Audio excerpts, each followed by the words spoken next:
Olá, vamos conversar hoje sobre um tema que, olha, mudou completamente o jogo no processo civil brasileiro: a prescrição intercorrente. E longe de ser só um detalhe técnico, a reformulação que ela sofreu recentemente foi uma verdadeira mudança de paradigma.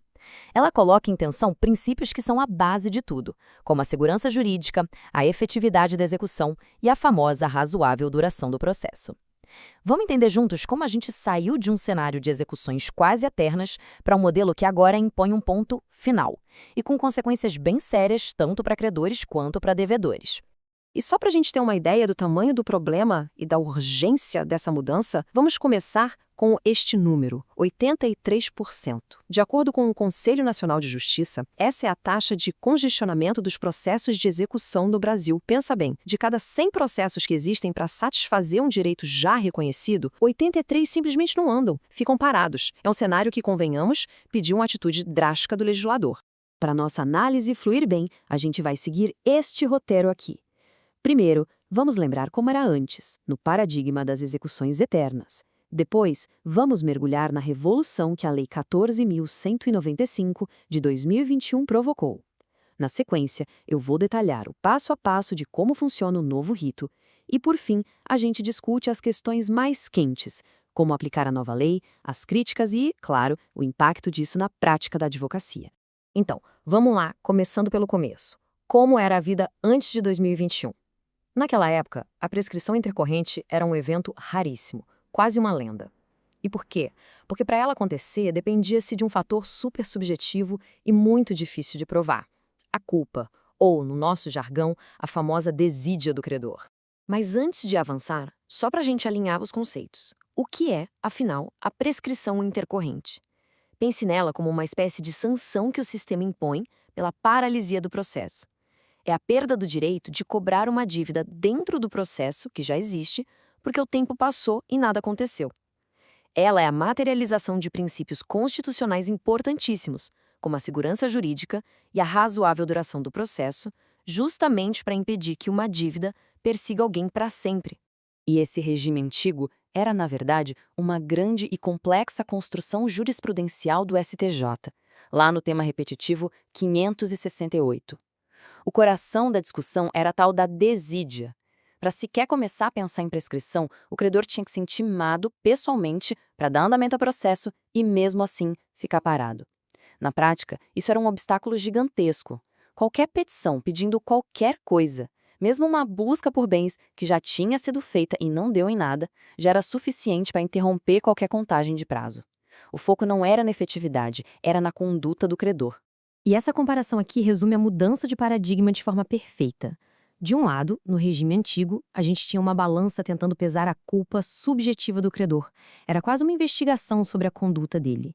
Do outro lado, o regime novo, uma engrenagem que funciona com base num critério objetivo, um fato: a ausência de bens. A pergunta deixou de ser o credor foi negligente e passou a ser: essa execução tem, objetivamente, alguma chance de dar resultado? E agora sim, vamos para a segunda parte, entender como essa verdadeira revolução legislativa aconteceu. A Lei 14.195 de 2021 não foi um remendo, não foi um ajuste fino. Ela reescreveu a regra do jogo, trazendo uma objetividade e uma previsibilidade que simplesmente não existiam antes. O impacto dessa lei foi tão grande porque o legislador foi muito estratégico. Ele não alterou só o Código de Processo Civil, que é onde estão as regras do como fazer. Ele também foi lá no Código Civil, que é o coração do direito material, o que se pode fazer, e inseriu uma regra nova e categórica.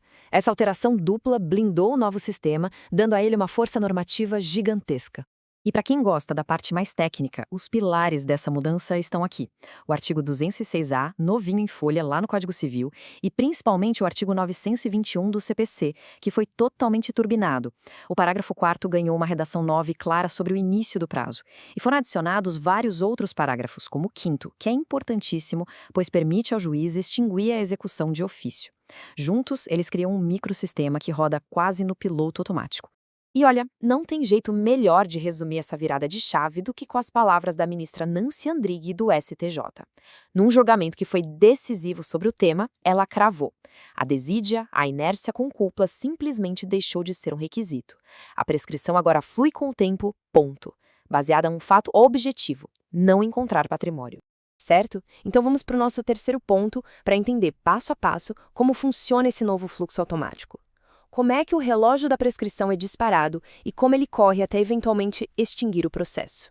O ponto de partida, o que a gente chama de termo inicial, é o momento mais crucial de todo o novo sistema. É ele que aperta o botão, é o gatilho que dispara todo o mecanismo. E que gatilho é esse? É o momento em que o credor toma ciência da primeira tentativa frustrada de achar o devedor ou os bens dele. Pode ser aquela certidão do oficial de justiça dizendo que não encontrou nada, ou a resposta zerada do Sisbajude. A partir dali, o cronômetro começa a rodar. Então, o fluxo objetivo é este aqui. Passo 1, o credor é intimado da busca sem sucesso. A partir daí, e o mais importante, sem precisar de nenhum despacho do juiz, começa o passo 2. O processo fica suspenso automaticamente por 1 ano. Durante esse ano, a prescrição ainda não está correndo. Passo 3. Terminou esse ano de suspensão e nada de bens? Imediatamente, de forma automática, acontece o passo 4. O prazo da prescrição intercorrente começa a fluir. Tudo de forma objetiva. Uma dúvida muito comum é, tá, mas qual é o prazo dessa prescrição? A lei, lá no novo artigo 206-A do Código Civil, foi clara e manteve a regra da simetria. O prazo da prescrição intercorrente é exatamente o mesmo prazo que o credor tinha para entrar com a ação lá no começo. Por exemplo, uma dívida de contrato particular que prescreve em 5 anos, segundo o artigo 206 do Código Civil. A prescrição intercorrente dela também vai ser de 5 anos, contados depois daquele 1 ano de suspensão. E agora a gente chega na nossa última parte, que é onde as coisas ficam mais desafiadoras. Como é que a gente aplica essa lei nova nos milhões de processos que já estavam tramitando? E na ponta da linha, o que isso muda na vida de quem advoga? Essa foi, sem sombra de dúvida, a pergunta de $1 milhão do direito intertemporal. Será que essa nova regra, mais objetiva, mais dura, poderia retroagir e extinguir processos que começaram sob regime antigo? A segurança jurídica estava em jogo aqui. E a resposta, que pacificou a questão, veio do Superior Tribunal de Justiça. E o STJ, numa decisão importantíssima, no RESP 2090-768, aplicou aquele princípio clássico do tempus regit actum, ou seja, o tempo rege o ato, e definiu que a lei nova não retroage. A regra ficou bem clara. O que define a lei aplicável é o momento em que acontece um marco inicial. Se a suspensão do processo por falta de bens ocorreu antes de 26 de agosto de 2021, valem as regras antigas, com a necessidade de provar a desídia. Se a primeira busca sem sucesso aconteceu depois dessa data, aí sim aplica-se o novo regime automático. Essa tabela aqui, olha, deixa tudo ainda mais mastigado. O marco é 26 de agosto de 2021. O que aconteceu antes segue a lógica da desídia. O que aconteceu depois segue o critério objetivo. Simples assim. Isso trouxe a segurança jurídica que todo mundo precisava para poder trabalhar com a nova lei. E o impacto no dia a dia da advocacia? Gigantesco. Acabou a era de protocolar petições só para movimentar o processo. Agora, a advocacia na execução exige muito mais estratégia e eficiência. Isso começa lá atrás, com uma análise de crédito muito mais criteriosa. E, durante o processo, exige um domínio de ferramentas avançadas de investigação patrimonial. Existem mais de 90 sistemas à disposição, muito além do trio básico Sisbajude, Renajude e Infojude. A execução definitivamente se tornou uma área de altíssima especialização. E para a gente fechar, fica aqui uma reflexão. Essa mudança, sem dúvida, é um avanço para a eficiência do judiciário, para desafogar as varas. Mas, por outro lado, ela joga um ônus muito maior no colo do credor, que pode perder seu direito mesmo sendo superdiligente, simplesmente porque o devedor não tem patrimônio. O legislador fez uma aposta clara na objetividade para dar um fim aos processos. O tempo vai dizer como o sistema vai se equilibrar. Bom, se essa análise mais densa sobre a prescrição intercorrente foi útil para aprofundar o seu conhecimento, considere se inscrever aqui no canal e ativar as notificações. O apoio de quem assiste é o que nos permite continuar produzindo conteúdo jurídico com este nível de detalhe. Muito obrigado e até a próxima.